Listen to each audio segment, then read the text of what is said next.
Morning, everyone.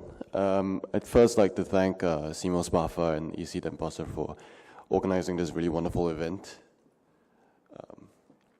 In my presentation this morning, I'm actually going to talk about one particular way of thinking about Hinduism in Singapore, and namely how Hindu practices, the Hindu living tradition, Hindu arts are actually shaped by interactions between individual believers and communities on one hand, and the state or state instruments on the other. And I think this is going to be a bit more of a sociological approach to thinking about Hinduism. I kind of thought, I'm a curator at the Asian Civilisations Museum, and we're actually part of the National Heritage Board in Singapore, which also counts as a state body. So I thought it'd be interesting to think about how that interaction takes place. So first, just a really brief historical overview. So unfortunately, Singapore was was within the Hindu-Buddhist Majapahit cultural sphere, the Majapahit Empire centered in Java, which reached its height in the sort of 14th century. And Singapore was actually a vassal or tributary of that kingdom. And so the earliest archaeological remains in Singapore date to this period. Mostly ceramics, Chinese ceramics. But a small cache of gold ornaments were unearthed in 1928 at Fort Canning Hill in Singapore, which before the British colonial period was associated with royalty, and there was this belief, still is the belief, that is the place where the kings of ancient Singapore were laid to rest, and it was actually known as Bukit Larangan, or Forbidden Hill.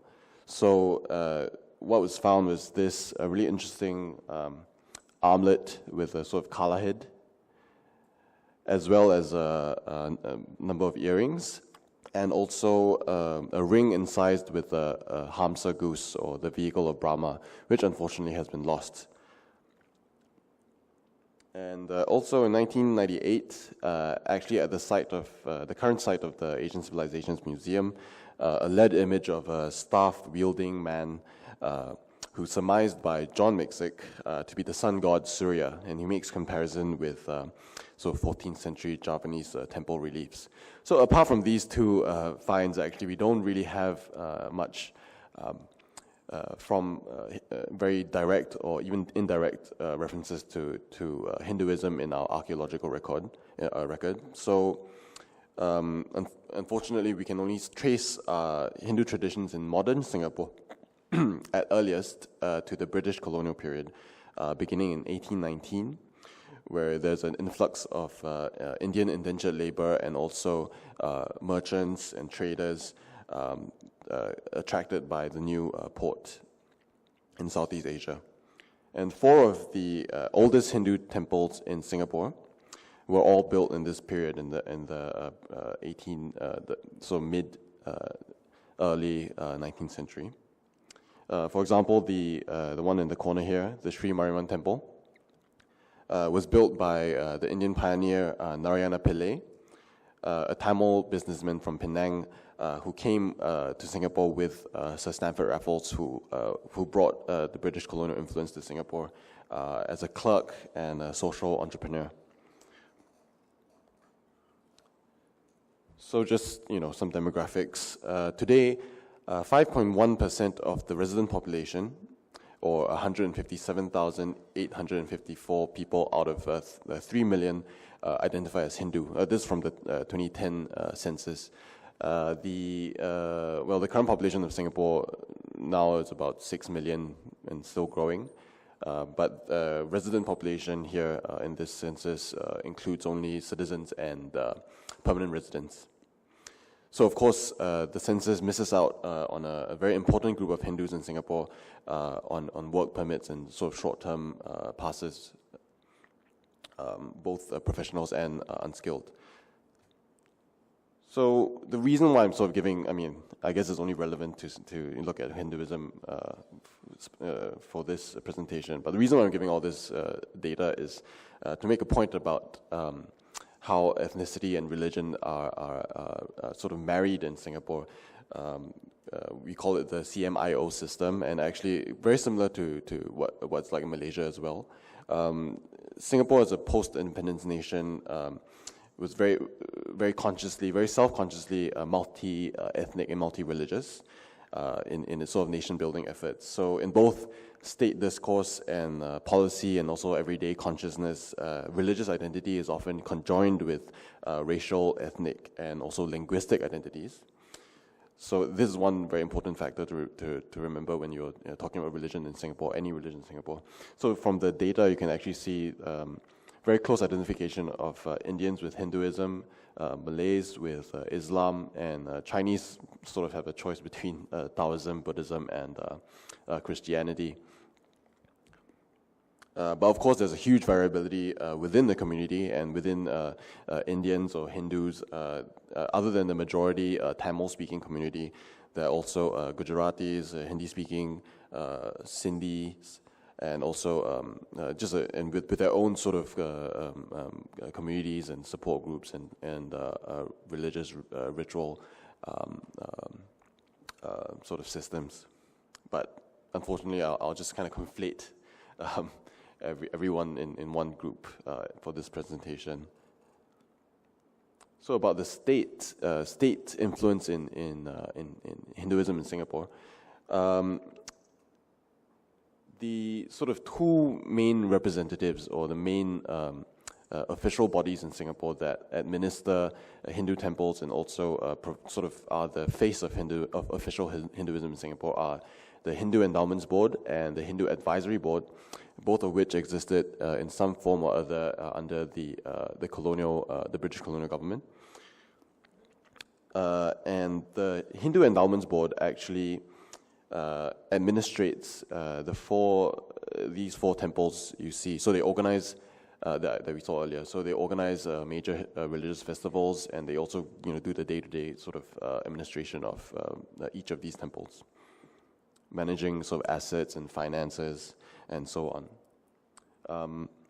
But on sort of the other side, the community side, I'm really, just this whole presentation is really indebted to the work done by Dr. Vinita Sinha, sociologist at NUS, the National University of Singapore.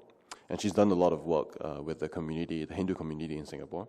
And she chooses the phrase, she coins the phrase mixing and matching to describe, everyday Hindu practice, which she describes as a process of picking, choosing, and enacting a style of religiosity preferred by a practitioner, where diverse and sometimes contradictory components of ritual behavior and thinking coexist without trauma. So essentially, she's just saying that when you may identify as a Hindu or a Buddhist in Singapore, in daily practice, you're actually choosing from a variety of different ways of worshipping, ways of practice from even other religions, and still considering part of your own practice. And this is how so the example, one quite well-known example is the Sri Krishnan Temple on Waterloo Street is also a very old temple built in the 19th century, which is actually right next to a very well-known, a very famous Chinese temple. Is known for an image of Avalokiteshvara or Guan Yin that is known for being like very good at predicting lottery results. So people go there and sort of make offerings to. I won't go into it, but basically you can get numbers out of to buy lottery tickets with from this deity. So obviously it's right next door to this temple. So a lot of Chinese worshippers actually, before they go to the Guan Yin temple, they actually stop by the Sri Krishnan temple and offer incense in this really Chinese style urn on the outside to the Hindu deities inside. And you kind of see Hindu believers also doing the same, and also Hindu believers going over to the Chinese temple. So another thing I really wanted to talk about was the example of temple building, the interactions between state and community. And of course, as you all know, land scarcity is quite an issue in Singapore with our dense population. So urban planning is really one of the priorities of the state. And in fact, the state has sole responsibility over figuring out how land is sort of used in Singapore. So this has given rise to quite a unique phenomenon of merging religious spaces, which becomes the norm in about the 1990s. So several temples, even from different faiths, get sort of allotted the same plot of land, so they kind of have to arrange themselves within a single space. So one example is the Aromigu Velmurugan Jana Muizwa Temple, which is actually, and you see, is this huge complex surrounded by public housing and a huge hall with still sort of the superstructures of a more traditional Hindu temple, which was a merger of 3 Hindu temples worshipping Sri Mariamman, Muneeswaran, who they're both folk deities, and the more canonical deities, or Murugan, Krishna, and Durga. So all of these communities are now under this one roof. Another example is the Loyang Tua Pekong Temple. And very interesting, you can see from this photo, there's a Chinese or Taoist temple dedicated to the god Tua Pekong on this side, and in the center there's a Muslim Sufi shrine dedicated to a Sufi saint, and on this side is the Hindu part. So, by necessity, since they're all put right next to each other by the needs of urban planning, it gives rise to a lot of mixing and matching. So, they're just borrowing practices from each other to worship their own respective gods, or even trying out the gods of another religion. So in this way, sort of informal cooperative practices kind of align with state policy. And just another note along these lines, going back to these 4 temples. So as I mentioned, the National Heritage Board is the one that sort of has a list. We have a list of national monuments that can't be demolished, or they have protected status. And the top 2 temples, the Sri Mariamman and the Srinivasa Perumal Temple, are both on this list. So only these 2 temples are exempted from this practice of merging and so on. So yeah. So finally, I just want to end. Well, not the end yet, but go into kind of a little case study on Thaipusam to illustrate these interactions. And similar to,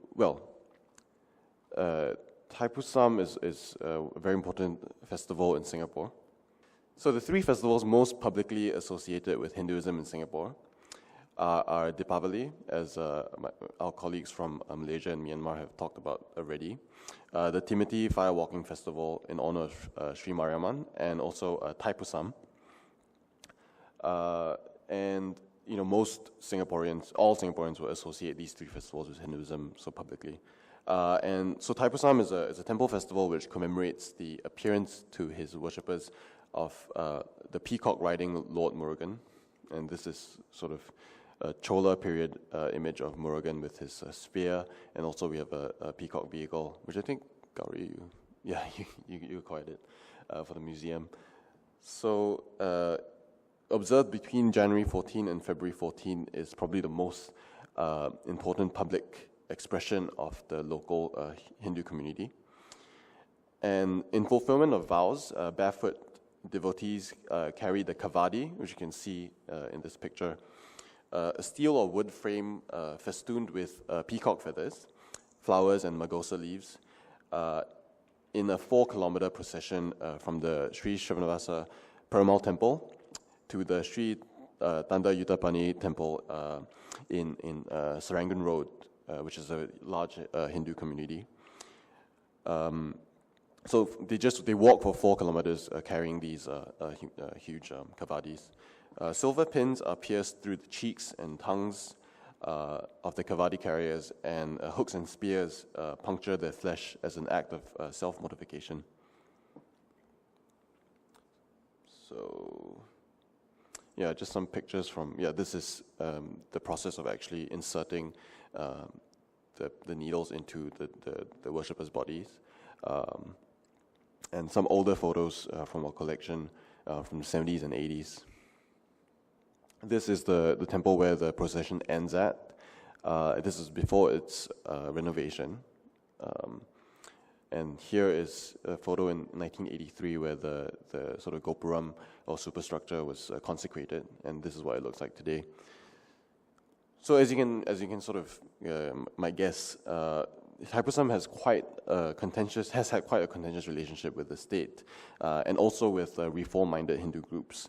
In 1940, during the colonial period, members of the Tamil Reform Association actually urged the Hindu Advisory Board to ban the kavadi, to ban this practice of self-mortification, as they did in Madras.